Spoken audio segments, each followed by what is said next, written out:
WCBI News at 10 starts now.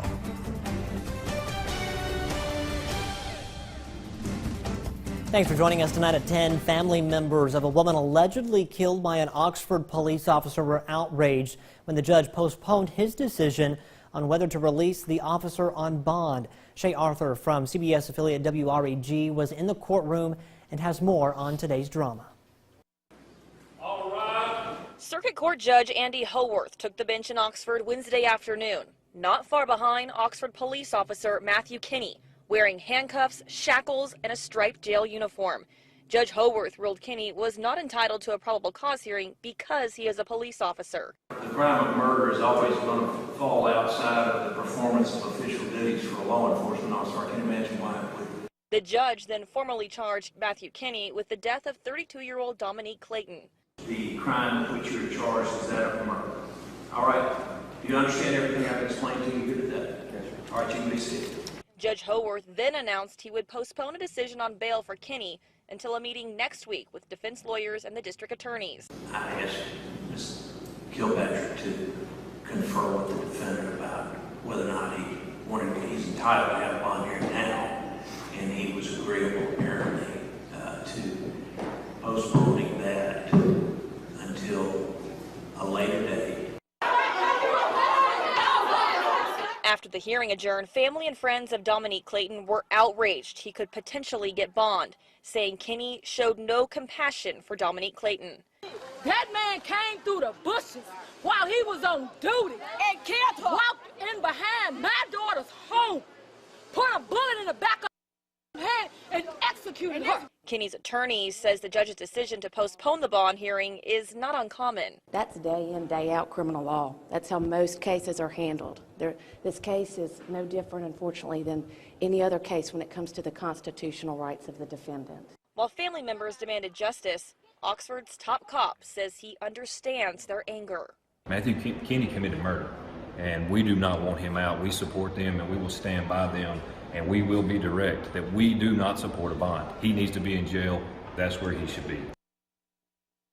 An intense day in court, no doubt. Well, no date yet has been set for that bond hearing. Matthew Kinney is being held in the Panola County Jail. Burns Bottom in Columbus is set to have a makeover. Many homes in the area, they're old, outdated, and no longer being used. Our Quentin Smith, he speaks with a member of the Columbus Redevelopment Authority Board on the future plans. Quentin, what are they looking to do with the area? Well, Scott, they're looking to use the space for residential use. Now, it's no secret that there's a high demand for housing here in Columbus. Once this area is fully developed, city leaders believe it'll encourage more people to call Columbus their home. It's a project the Columbus Redevelopment Authority has been working on for nearly 2 years. That is, giving Burns Bottom a new look. The CRA has purchased many of the homes in the area.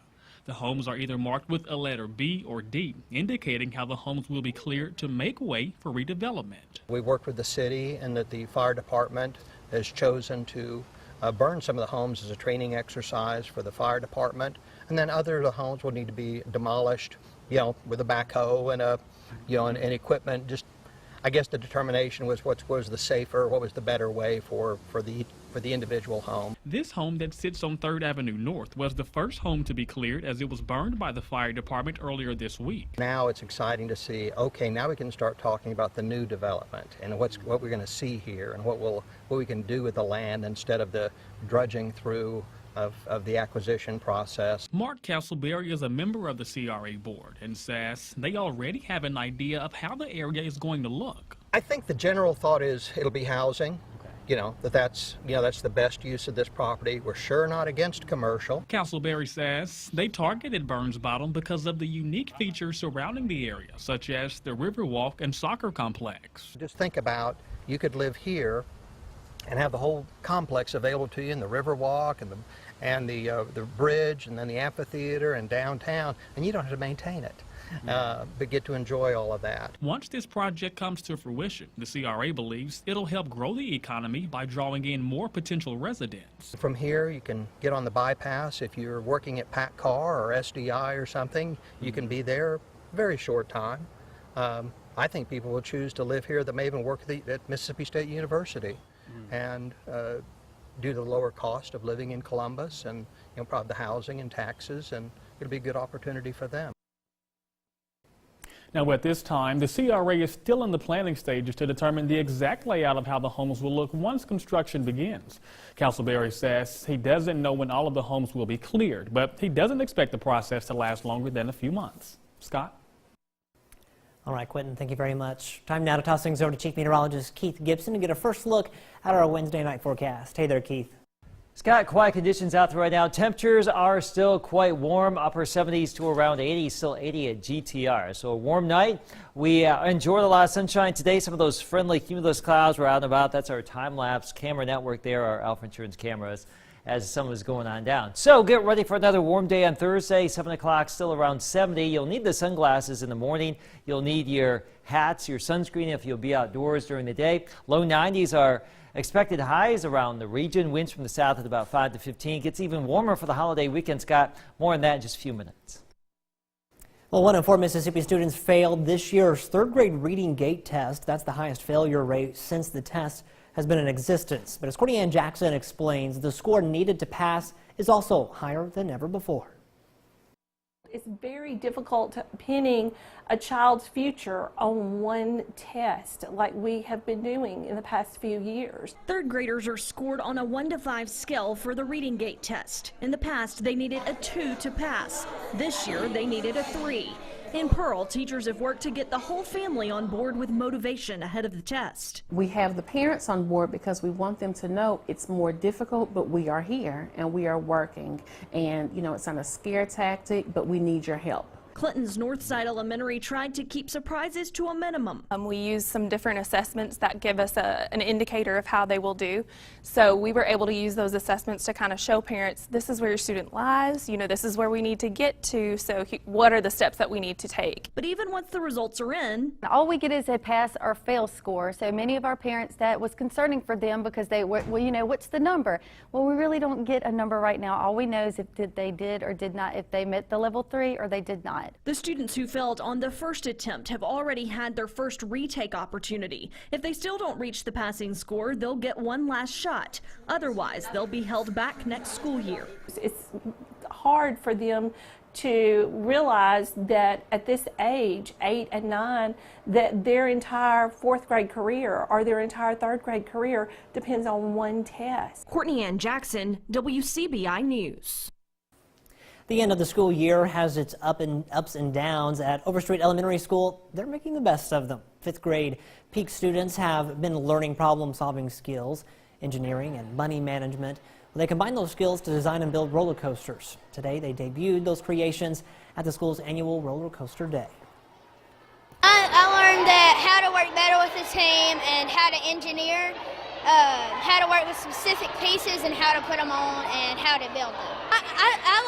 I learned about how to be an engineer, so it's really fun building these roller coasters. So I think it'd be fun to be an engineer. Well, it took students about a month to construct their roller coasters.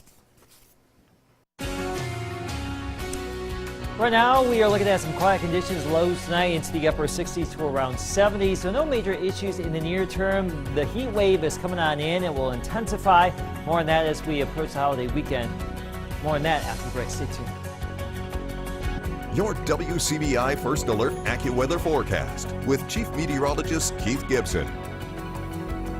Let's go to the beach this weekend, eh? Down here at Gulf Shores, we're looking at upper 80s to around 90. Tons of sunshine, winds from the south off the Gulf of Mexico. There's a moderate risk for some rip currents down there, so just be advised if you're going into the water, but the weather should cooperate for any beach activity, any outdoor activity around here too. 76 in Columbus right now. It is a warm and somewhat sultry May night, 80 degrees. Look at that, 80 degrees here in Tupelo as of 10:13. 82 in Memphis, 83 in Greenville, 81 in Tuscaloosa. A little bit cooler in central Alabama where the wind has relaxed a little bit. We still have a little bit of a breeze right now stirring things up, so still pretty warm out there. No rain, no storms, no nothing out there with our live Doppler radar. But look at these things. These showers and storms rumbling from Tulsa into Missouri and Illinois. These are very strong storms. We've had numerous reports of large hail, wind damage, and tornadoes here where you see the little red dots, and that threat will continue all night long. That is out ahead of this frontal boundary. We've got 70s and 80s out ahead of it. Behind it, 60s. It's currently 44 in Denver, Colorado. And earlier this morning, we've had some snow across the high plains in western South Dakota. It's been a wintry mess out there. So winter holds on, but down here we basically said, spring, you're done. Summer is here. Mostly sunny on Thursday, warming things up just a little bit. Winds from the south at about 5 to 15. So upper 80s, low 90s here across northeast Mississippi. More in the way of lower 90s along and south of 82. And for you in the West Alabama too, including Reform and Sullivan, about 91 degrees. So we're just going to let Futurecast roll, do its own thing here. The time is moving. Some clouds will be moving through the region as we go throughout the next couple of days, but you don't see any rain.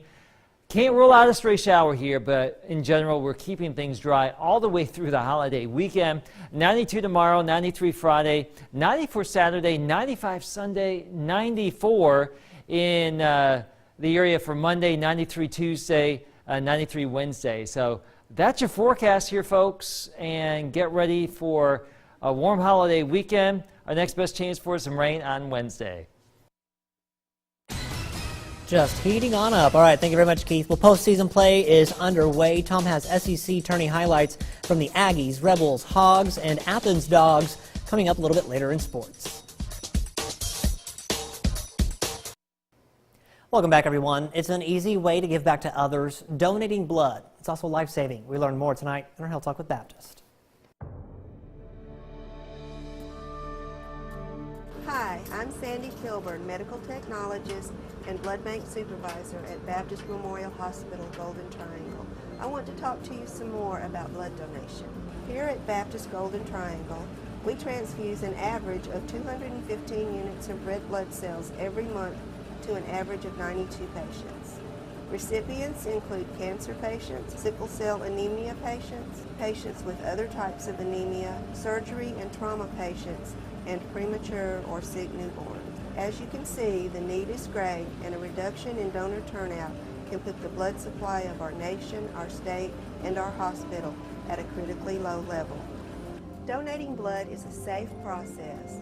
A sterile needle is used only once and then discarded. Blood donation is a simple 4-step process: registration, medical history and mini physical, donation, and refreshments. Every donor is given a mini physical, checking the donor's temperature, blood pressure, pulse, and hemoglobin to ensure it is safe for the donor to give blood. The actual blood donation typically takes less than 10 to 12 minutes. The average adult has about 10 pints of blood in his body, and roughly 1 pint is given during a donation. A healthy donor may donate red blood cells every 56 days, or double red cells every 112 days. All donated blood is tested for HIV, hepatitis B and C, syphilis, and other infectious diseases before it can be released to hospitals. Join us next time for Health Talk with Baptist, when we'll talk more about donating blood. Mail your topic suggestions to healthtalk@wcbi.com. Health Talk has been brought to you by Baptist Memorial Hospital, Golden Triangle.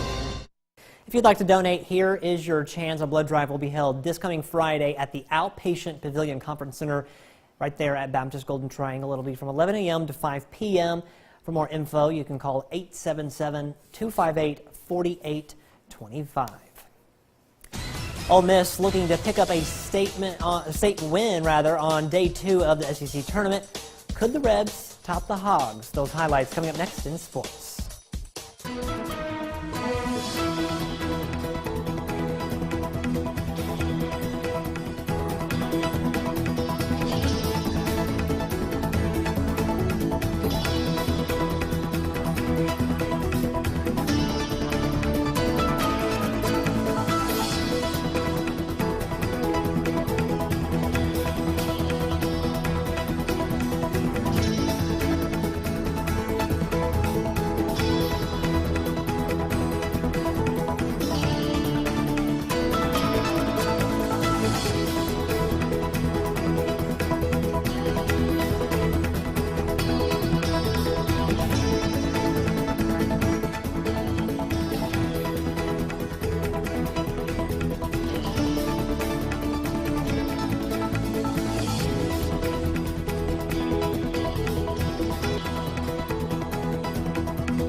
WCBI Sports with Tom Ebel. Mississippi State's SEC tournament experience is finally underway. The Bulldogs earning the first round bye, taking on LSU for its first matchup. This game is now heading to the 6th inning over in Hoover. Mississippi State leading 4-2. The Bulldogs have left 9 on base so far, ending the 5th inning with Jake Mangum striking out swinging with 2 on. So the Bulldogs were up 4-0. LSU tacks on 2 in the 5th. Brandon Smith, the freshman, was very, very good for Mississippi State, going 4 1/3, 5 hits, 2 earned, 5 Ks. The winner of this one advancing to face Vanderbilt. The loser will take on Auburn in the losers bracket. A beautiful day in Hoover for SEC baseball. Rebels taking on the Hogs. Ole Miss down 2-0 in the 5th. Thomas Dillard tags one to right field. That's going to score Anthony Servideo. Throw to third. Justin Bench safe at third. He would later score thanks to a sac fly from Gray Kessinger, so it's a tie ball game until Kevin Graham sacrifice ground ball. Cole Zabowski scores. That gives Ole Miss the 3-2 lead in the 6th. But the Hogs would deliver when it mattered the most. Jack Kenley in the bottom of the inning gaps one to left field. That's going to plate 2 runs. Arkansas goes on to win 5-3, sending Ole Miss to the losers bracket. Mike Bianco saying the Rebels just didn't do enough to get it done. I thought Zach was terrific, but 2 walks by us and an HBP, of 3 of their 5 runs. Part of that's because we don't make plays in the field. And then on the other side of the ball, we just had a few opportunities offensively that we just didn't capitalize, especially early. Twice I think in the first 3 innings we had a runner at second base and just don't have enough good at bats to score. Who Ole Miss will face tomorrow? Georgia and Texas A&M, starting the day with a thriller. A 3-2-3 double play for the Bulldogs to get A&M out of the bases-loaded jam. And then the bottom of the 9th, Cam Shepard just rips the heart out of all of A&M. Right out of the glove. That's your walk-off home run. 2 runs scored. The teams have combined for 5 hits on the day in a pitcher's duel. Georgia wins 2-0. They advance to the winner's bracket, so Texas A&M will be waiting for Ole Miss. That game set for 9:30 a.m. tomorrow. You can catch the game on the SEC Network. Ole Miss taking on Texas A&M. The Rebels, man, they don't mind. They've been in this situation before. They lost on Wednesday last year and ended up winning the SEC tournament anyway. And the Rebels, if you're going to look to what they've done this year, they swept Texas A&M in the regular season. Some more tournament results we talked about a little bit early with Mississippi State and LSU. Vanderbilt defeating Auburn 11-1, the number 1 overall seed moving on in the tournament. They faced the winner of LSU-MSU, Auburn taking on the loser of LSU and MSU. ICC softball in its first ever National JUCO softball tournament in Clinton, taking on Lewisburg out of North Carolina. The Hurricanes would jump out to an early lead, squeeze bunt, play not in time at the plate for the Lady Indians. So Lewisburg up 3-1, but ICC puts on the rally caps. Samantha Conley gets the Indians back within 1. Caledonia alumna Hope Harbin scores. It's a 3-2 ball game. Lady Indians take advantage of a mistake. Morville's Summer Kreider liner to third is mishandled, so ICC ties it up, and it would come down to the final out of the ball game, and ICC would rely on Rachel Sternisha, delivers high to right center field. It would get down. Joanna Vasquez scores. ICC walks off their first ever National JUCO tournament game with a 4-3 win. That's it for sports. Let's look at your weather is next.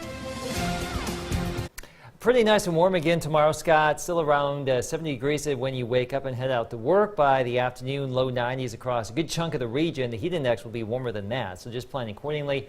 Temperatures go up a little bit more so for the actual holiday weekend. Some of you getting out of here early. Warm everywhere for the next few days. How long do you think till you have to put the 3-digit up there? Well, we're getting close, but it'll be a while. Inching that way. Inching that way, yeah. Thanks, Keith. Thanks for watching, everyone. Have a good night. We'll see you tomorrow.